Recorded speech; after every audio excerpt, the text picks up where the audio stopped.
So this week's episode of Naruto was a very lot more slow-paced than a lot of the few episodes we've been getting. But however, although it was super dialogue-heavy this episode, we had a lot of interesting stuff. So the episode pretty much starts with Sasuke and Toby actually listening into some shinobi, trash-talking Itachi, saying, "Oh, his little kid brother Sasuke's killed him." It's like he doesn't even deserve to be there. He betrayed the leaf, and actually, it was Toby that stopped Sasuke from actually killing these motherfuckers.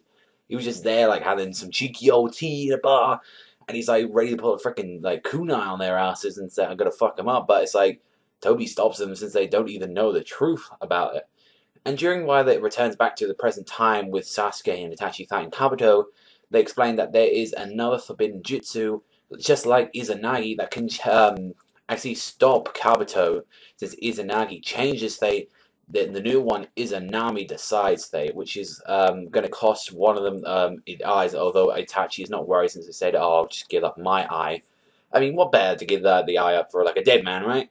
But the most of this episode, like the last part of it, half of it was pretty much Kabuto having, like, his youngest memory of his life. You seeing him that he was found after some war by this nun and, like, got taken in by this orphanage, and pretty much that's where he got his name from, because he had no memories, he had no idea if he had any parents or not, if they're dead or alive. And this nun took him in, saying, oh, your name's Kabuto, like this helmet, and then as well even gave him the glasses that he has now, those iconic glasses that he had since he had bad eyesight, and it was pretty, like, emotional to see that, because you even see in the episode that the nuns, they cannot afford at all any money, let alone take in another kid. But, this woman was kind enough to pick up Kabuto, actually knows some medical ninjutsu, and it kind of opened up Kabuto a little bit, since, like, he's been a spy all his life, and even Itachi saying, they're both pretty much the same, although Kabuto is still like how Itachi was in the past. So that's why you're saying that it was pretty much going to be his defeat.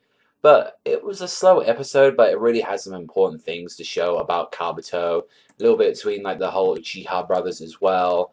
I kind of liked this episode. Like, although just the slow pacing was the only issue, I mean, you did get a little bit of the fight between, Kabuto and Sasuke. There was a point where he did his inorganic jutsu that turned the cave alive, and that was sort of crazy to see.